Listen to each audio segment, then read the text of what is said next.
There are truths a man will never voice aloud, yet his soul cries them out in silence the moment he finds her. She doesn't need to be flawless, to chase attention, or to cloak herself in unattainability, for her power lies not in what she displays, but in what she awakens. This woman does not seduce him. She stirs him awake. He cannot explain why. But when she is near, something within him begins to move, an ancient, hidden part of him long asleep. Her presence ignites a memory older than himself, a remembrance of purpose, of transformation of who he truly is. And no matter how many words he reaches for, none will ever be enough to capture what he feels. She doesn't need to prove anything, doesn't compete, and doesn't disguise herself to please. Her authenticity is her power. And yet, it is precisely that calm, steady, radiant authenticity that begins to dissolve his most hidden defenses. She does not come to fill a void, she comes because she is already whole. Her energy does not demand, it inspires. Her presence does not impose, it awakens. In this video, we are going to speak about her, the woman who does not chase love, because her mere presence calls it forth. The woman who does not persuade, does not beg, and does not lose herself. She simply moves with a quiet confidence that touches the soul, and without even realizing it, reaches the deepest layers of the male psyche. Not because of what she does, but because of what she embodies. Carl Jung said that within every man lie universal archetypes, the hero, the sage, the shadow, the lover, and also a feminine figure, the anima archetype. This woman, often without even realizing it, awakens these archetypes, not with words, but through the very way she exists. Her being speaks directly to the unconscious. She does not speak to his ears. She speaks to his soul. She reminds him of who he is in his most authentic form. But how does she do it? What subtle behaviors can reach something so deep? In the next few minutes, you will discover 8 behaviors that awaken not just desire in a man, but transformation. We are not talking about strategies. We are not talking about manipulation. We are talking about an archetypal, symbolic, unforgettable connection. And get ready, because once you understand this, you will begin to see relationships differently. Deeper, more human, more real. Every man, somewhere deep in his soul, wants to be a hero. Not a movie hero, not a flawless savior, but someone who can overcome his own fears, conquer obstacles, and strive for something greater than himself. Here's something many women don't realize, that hero does not awaken through empty praise. He is not stirred by exaggerated admiration. He awakens when someone sees his true potential, even before he sees it himself. She does not need to turn him into a god, or idolize him. Her gaze is not one of fantasy, but a vision. She perceives the greatness that lives quietly behind his insecurities. And instead of focusing on what he hasn't yet achieved, she focuses on what is growing, on what is awakening. And for a man, that is transformative. He may have doubts, feel small, even emotionally broken. But when he hears her voice say, "I see what you're building," even if you don't see it yet, a different kind of strength is born within him. It is not a compliment. It is an activation. It is not superficial encouragement. It is an archetypal spark. She speaks not to his ego, but to his soul. Because the true hero is not born when he conquers. He is born when he chooses to rise again. And she is the figure who inspires him to do so, without pressuring, without pushing, without demanding, simply by trusting, by allowing. She becomes the silent mirror of his potential. In Jungian psychology, the hero represents a man's journey toward integration, toward wholeness. He is the one who ventures into the world to face dragons, and the one who returns with wisdom. This woman, with her quiet vision and unforced faith, becomes an essential part of that journey. She does not fight his battles, but she believes in his fight. She does not hand him the answers, but she reminds him that he can find them. Here's the secret. When a man feels truly seen in this way, he does not become dependent. He becomes determined. He wants to be worthy of that vision, not out of obligation, but because in her, he sees a reflection of his best self. He doesn't feel pressure. He feels purpose. This kind of admiration is not born from need, but from abundance. She doesn't try to change him. She inspires him. And the most profound part is that when he is with her, he begins to see himself through her eyes. From that moment on, he can no longer settle for less, because he has glimpsed what he could become. And now, he wants to become it. Imagine an ordinary scene. He comes home frustrated, feeling as if the world is against him. Instead of criticism or unsolicited advice, she simply looks at him with that serene calm that judges nothing. She offers him space, not solutions. And when he is ready to speak, she listens. She doesn't interrupt. She doesn't minimize. She simply listens, and she believes. She believes in his ability to transform what now seems like chaos. That way of being present, without intruding, gives a man something few ever experience: mature admiration. Not based on material success, not on visible achievements, but on the silent recognition of his essence. And that kind of admiration elevates him. There are moments when he doubts himself, when he doesn't know where he's going, when he feels lost or disconnected. And instead of overwhelming him with expectations, she reminds him of something powerful. It doesn't matter how long you take. I know you're on your way. Spoken sincerely, that phrase is like a lighthouse in the fog. It doesn't push him. It guides him. The greatness of the hero is not measured by physical strength or outward success. It lies in his resilience, in his ability to keep moving forward, even when afraid. And this woman, without presenting herself as a muse or a savior, becomes the invisible echo that reminds him it is worth continuing. There is a crucial moment in every man's life when his shadow emerges. Not evil, but doubts, insecurities. Impulses he doesn't understand. Buried anger. Fear of failure. The shadow, as Carl Jung defined it, is everything we repress out of fear of not being accepted. And that shadow exists, even if no one ever speaks of it. When a man dares to reveal that part of himself, even for a fleeting moment, he exposes something sacred. In that vulnerability, there is no performance, no mask, just him, raw, human, exposed. And what she does in that moment defines everything. Many people shy away from the shadow. They judge it, try to fix it, or interpret it as a threat. But not this woman. She stays. And not out of naivety or dependence. She stays because she trusts, not in his perfection, but in his humanity. When he shows himself broken, she doesn't try to fix him. When he is confused, she doesn't rush to guide him. She simply remains calm, with a kind of acceptance that doesn't say everything is fine, but rather I see you as whole, even with your cracks. And that transforms him, because in that moment his emotional defenses begin to soften. He no longer needs to fake strength. He no longer needs to protect his image, because beside her, even his darkness finds room to breathe. She does not romanticize his pain. She does not fall in love with his suffering. But she also does not punish him for having it. She understands that within that shadow lies unrefined power.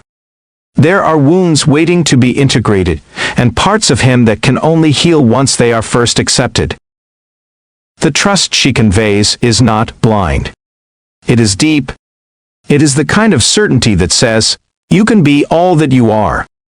I don't need you to be perfect in order to stay, and that gives him permission to be free.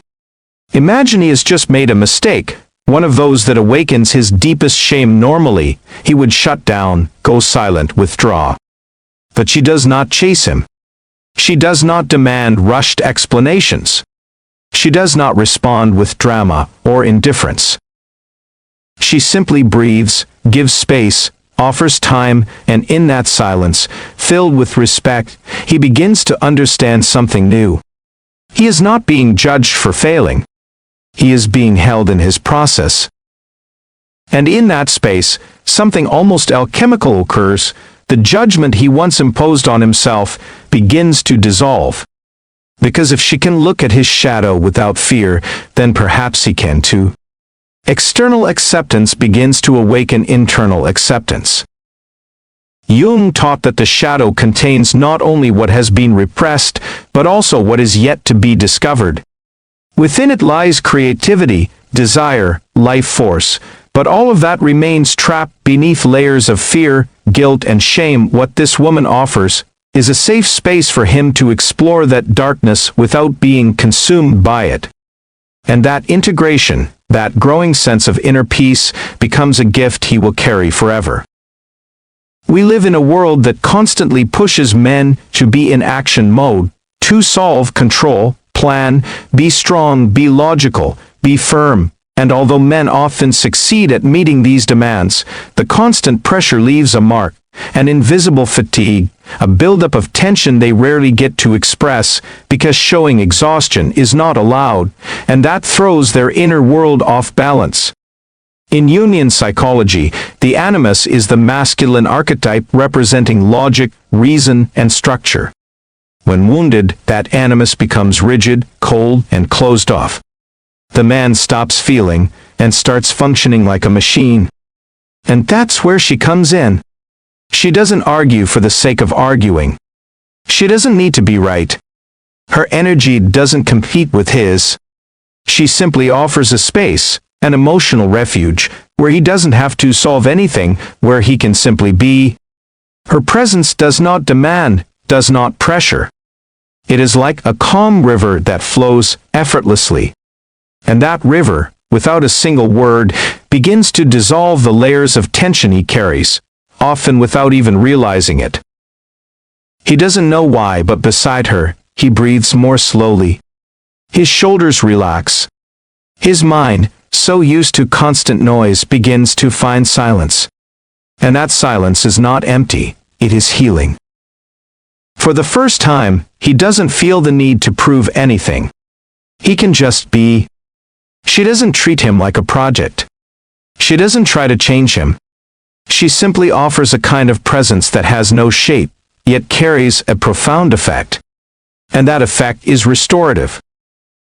Imagine an ordinary afternoon. He arrives exhausted, says little, sits down, staring into space. Everything about him signals that his inner world is in conflict. She doesn't interrupt. She doesn't bombard him with questions. She simply sits nearby, prepares something warm.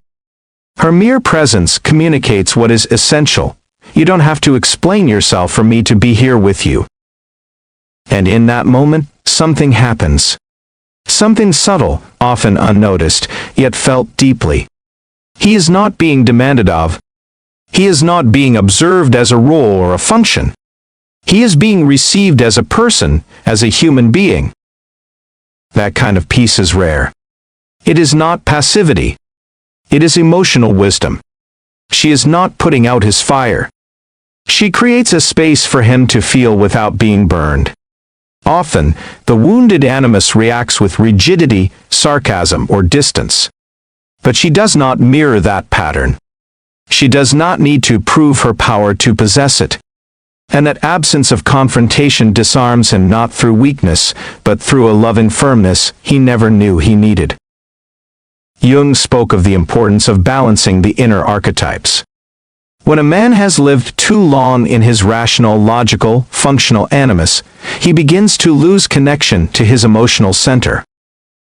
This woman, with her simplicity, helps him reconnect, not through grand speeches but through small acts that invite inner rest. She does not judge him for needing silence. She doesn't interpret his distance as a lack of love. She understands that men, too, need pauses. They, too, need to soften. And by not pressing him, she brings him relief. That relief, subtle as it is, feels revolutionary. It reminds him that he doesn't have to fight all the time, that slowing down does not diminish his worth, that there is love in stillness and presence in quiet. Little by little, he begins to reveal parts of himself he once hid, his exhaustion, his confusion, his unanswered questions. And she does not hand him a manual. She simply offers a place where all of that can be felt and heard without needing immediate solutions. There is a kind of beauty that needs no explanation, a softness that is not weakness, a sensitivity that does not seek attention. When a woman embodies that authentic femininity, something profound shifts in masculine energy. It is not superficial desire, it is recognition. Carl Jung spoke of the anima as the inner feminine figure within every man. It is the sensitive, intuitive, receptive and creative part, often repressed by a culture that glorifies only logic and strength. But that part does not disappear. It simply waits to be remembered. And when he encounters a woman who reflects it, something ignites within him. She does not try to provoke. She does not exaggerate her appearance. Her energy is natural, fluid, authentic. And instead of seeking to impress, she inspires.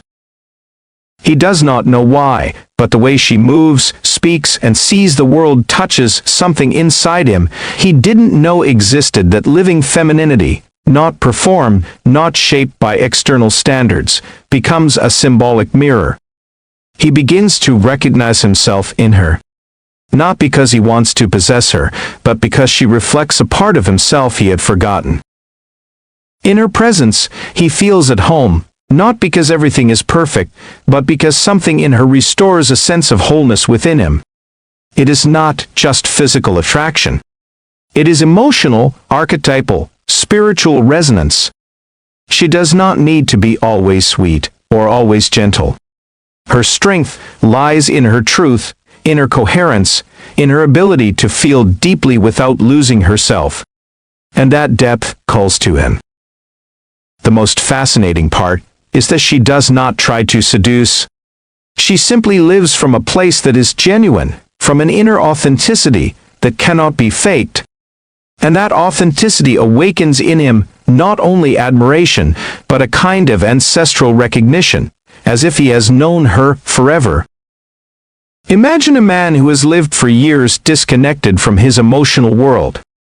He has been trained to repress what he feels, to avoid vulnerability, to focus only on goals, results, logic. And then she appears, not with speeches or instructions, but through the way she simply is, inhabiting her body, feeling without fear. She sings without reason, cries freely, laughs from the belly.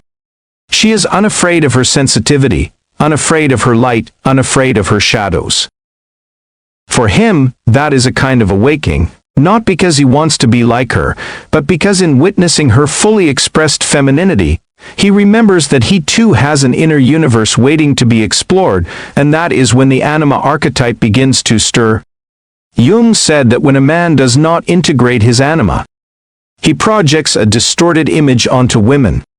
He idealizes them or rejects them, desires them without understanding. But when he meets a woman who vibrates with authenticity, that projection shatters, and integration begins. She does not become a fantasy. She becomes a bridge back to himself. And that experience is not lived in noise. It is felt. It is felt in the details, in the way she listens, in the way she touches, in the way she sees the world with open eyes. He cannot put it into words, but he feels how her energy brings order to his inner chaos. She does not seek to be understood. She does not act to please.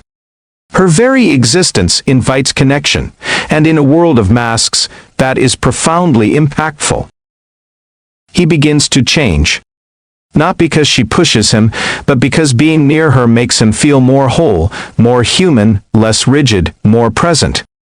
The living femininity she embodies does not weaken him. It balances him, and in that harmony he discovers new ways to love, to express, to feel. He allows himself emotions he once hid. He allows himself softness. And most of all, he allows himself to feel without fear, because she does not demand he change. She simply reminds him, without saying a word, that he can be soul, not just strength. There is something deeply magnetic about a woman who doesn't revolve around others, who doesn't bend herself to be liked, who is unafraid to be herself, even if that means not pleasing everyone. That woman doesn't need to shout her independence. It is evident in the way she walks, in the way she says no, in the way she remains firm without losing her softness. She doesn't live in reaction. She lives in creation. And that changes everything. When a man meets a woman like that, something inside him reorganizes. He is not facing someone who needs him to give her meaning. He is facing someone who has already given it to herself. And that emotional autonomy, far from being intimidating, is deeply attractive because it silently says, I can be with you, but I won't lose myself in you. She doesn't play hard to get. She is simply clear.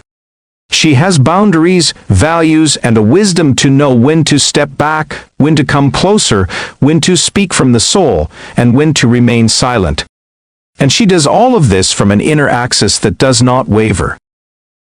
The most surprising thing is that she doesn't need to prove her power. Her power lies in her coherence, in the alignment between what she feels, thinks, and does. In a world full of masks, that becomes irresistible. He may not be used to it. He may try to test her, push her, question her. But she does not react from fear. She responds from truth. And that truth, even when uncomfortable, commands respect over time. He realizes she is not there to complete him. She is there to share with him. She doesn't need his validation. And it is precisely because of that her love holds greater value.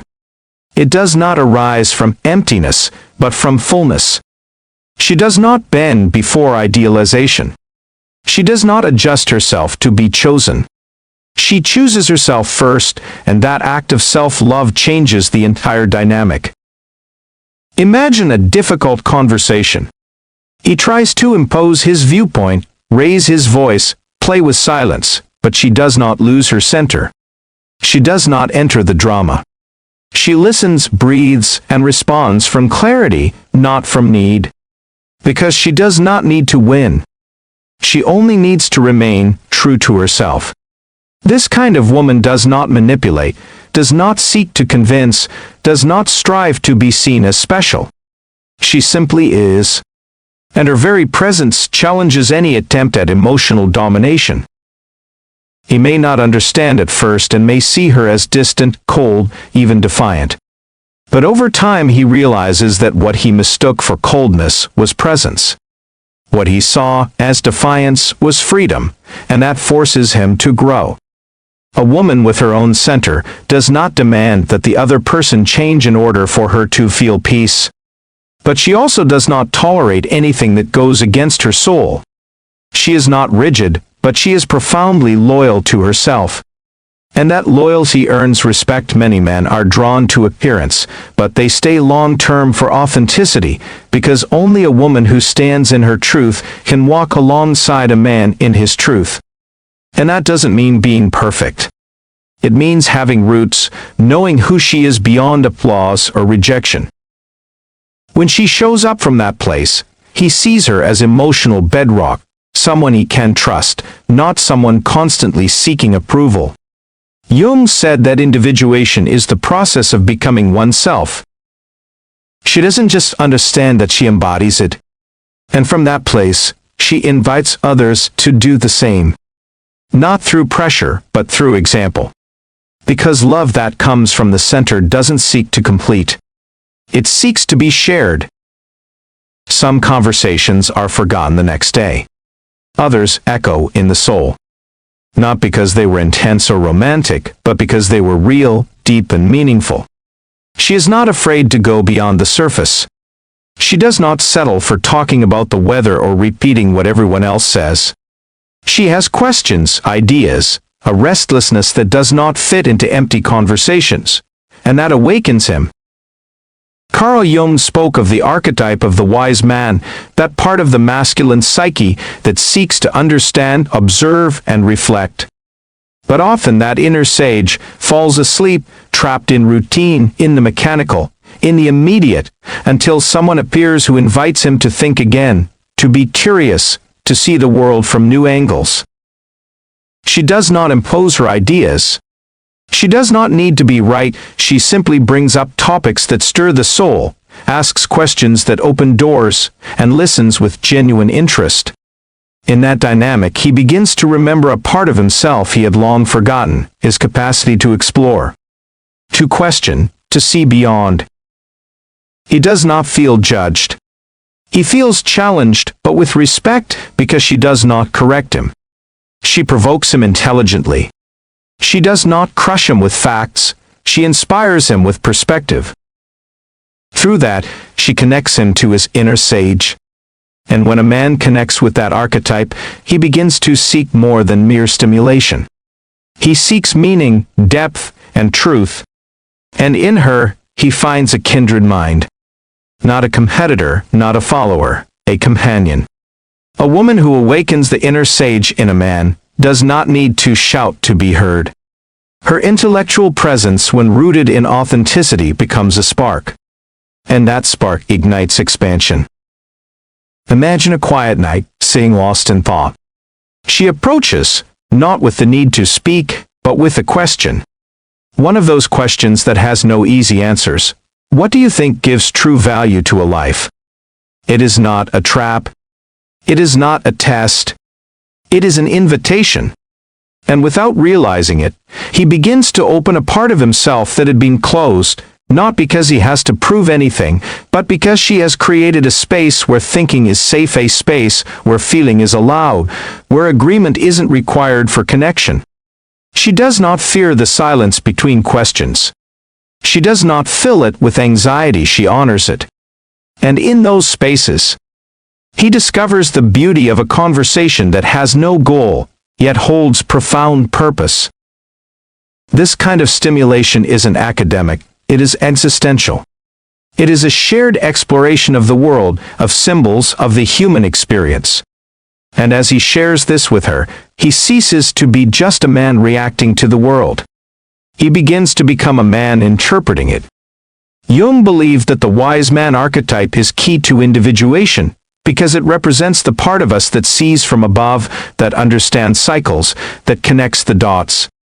And this woman, with her way of thinking, reminds him that he can live more consciously, that his mind too is part of his soul. The most valuable part is that she doesn't need to prove her knowledge. She does not speak from ego. She speaks from depth, from experience, and from doubt as well. Her wisdom doesn't come from knowing everything, but from daring to explore truths. And that, to him, is irresistible.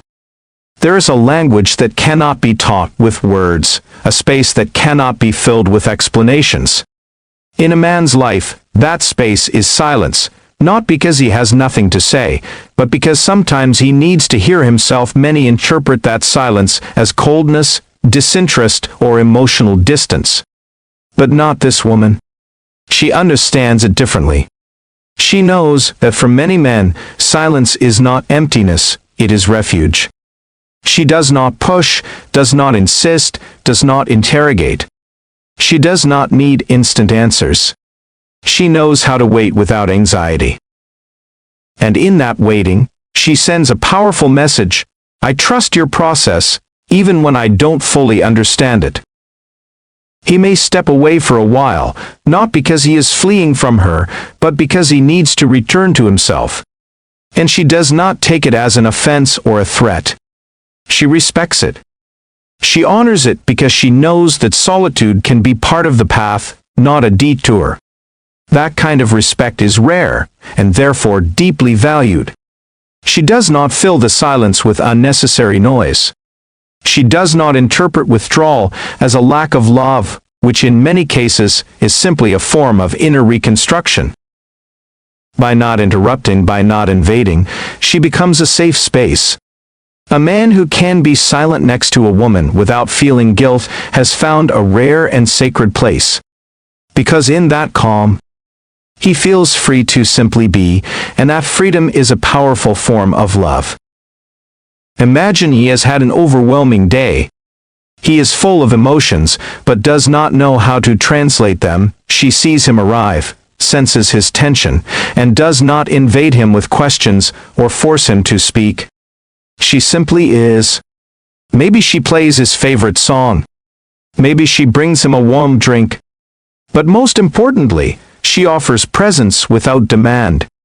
That ability to hold space in silence is a high form of emotional maturity, not because she ignores what is happening, but because she allows everything to unfold in its own time. For many men, silence is the space of internal reorganization that no one taught them to protect, except her. She understands that for many men, words come after understanding, not before. When he feels he is not being pushed to express himself before he is ready, he relaxes. His defenses lower.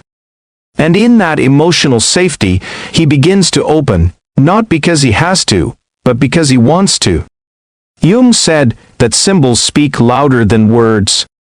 And silence, in this context, is symbolic. It represents trust, respect, and a love that does not need to be translated moment by moment, because it is already communicating through the invisible. There is nothing more liberating for a man than feeling loved even when he is not ready. When he hasn't reached the top. When he is still in the midst of chaos, learning or error, this woman does not look at him with expectations. She looks at him with faith. She does not need him to have all the answers, nor does she demand a finished version of him. She sees him in process. And instead of pressuring him to move faster, she walks beside him with serenity. There is a look in her eyes that says, you can fail, you can doubt, you can start over, and you still deserve love. And that look is not condescending, it is deeply transformative. Jung described individuation as a journey, not a destination. And she understands that. She knows that what matters is not how perfect he is, but how conscious he is of his path. That is why she does not interrupt, does not accelerate, does not guide him with an external map. She simply accompanies him like a silent lighthouse. He may feel that he has failed, that he is not enough, that he still has far to go, but she does not measure him by those standards. She sees the soul, not the performance. And that way of seeing him sets him free. Because there is no greater motivation for a man than to be seen from his seed, not just from his fruit. When he makes mistakes or fails at something important and feels disappointed in himself, she listens, not to correct, but to hold. She does not minimize, does not dramatize. She simply offers a presence that says more than 1,000 words. You are still worthy, even in your process. This kind of faith is not blind. It is conscious. She does not idealize him or deny his flaws. She honors him as a being in evolution. And that honor moves him more than any pressure. Because now he wants to grow, not out of obligation, but out of inspiration. Jung understood that deep growth happens when the soul feels safe. And that is exactly what she offers: emotional safety. Freedom to be. Permission not to have it all figured out. The most beautiful part is that she does not need to be perfect either. She does not present herself as the guide on the path, but as someone walking it too, from her truth, from her compassion, from her integrity. And that creates a special bond, not based on expectations, but on companionship, not on control, but on trust, because when a man feels loved even in his unfinished form, his desire to evolve becomes real. There is nothing more powerful for a man than feeling that someone believes in him, even when he is not sure of himself. This woman does not believe in him out of illusion, or the need to rescue him. She believes through the eyes of someone who sees the process, not just the outcome. She does not expect perfection, nor does she measure his worth by how complete he is. She doesn't compare him to ideal versions. She sees the path, and she's not afraid that it's still under construction. When he doubts, she doesn't panic. When he falls, she doesn't rush to fix it. She simply remains with a calm faith that says, I'm here not because you need to save me, but because I trust in what you're building within yourself. And that gives him strength because judgment blocks, but faith uplifts. Many times, a man doesn't know where he's going. He's afraid. He makes mistakes. He contradicts himself. But she doesn't look at him with eyes of disappointment. She sees him with humanity. And that gaze transforms him. This isn't about tolerating everything. She's not passive. She has clear boundaries, but her energy doesn't push him to be someone else. It invites him to be more of himself. That kind of faith doesn't require promises or guarantees. It is silent, but it is felt. And for a man trying to find himself, that can mean everything. Imagine he is going through a time of confusion. He has no clarity, no certainty, only questions. And there she is. Not rushing him, not pressuring him to become a finished version of himself. She walks with him in the questions, not with answers, but with presence. That kind of faith is rare because it requires letting go of control, trusting without knowing the ending. She doesn't idealize him or expect him to be a fully formed hero. She only hopes he will be sincere. And when he is, he feels accepted, not because he has arrived, but because he is walking. Jung spoke of the individuation process as a journey, a series of stages in which light and dark are integrated. This woman, without needing to name it, understands. She does not interfere with his rhythm, but she does not disappear either. She stays near like an emotional compass, not too direct, but to orient. When he is lost, she does not demand maps. She reminds him that his inner compass still exists, and that brings him back to center. Often, a man is afraid to show himself in progress because he has been taught that love must be earned through success, certainty, and strength, but she breaks that pattern, and does so without saying a word. She remains. She doesn't need to see him as perfect to admire him, nor complete to love him. And that, far from harming him, rebuilds him. Because a man who feels that kind of faith begins to rebuild from a different place, not from pressure, but from inspiration. From the trust that someone sees what he is still becoming. He begins to believe in himself, because someone believed first. And that belief, which was neither imposed nor conditional, becomes the quietest and most powerful force of all.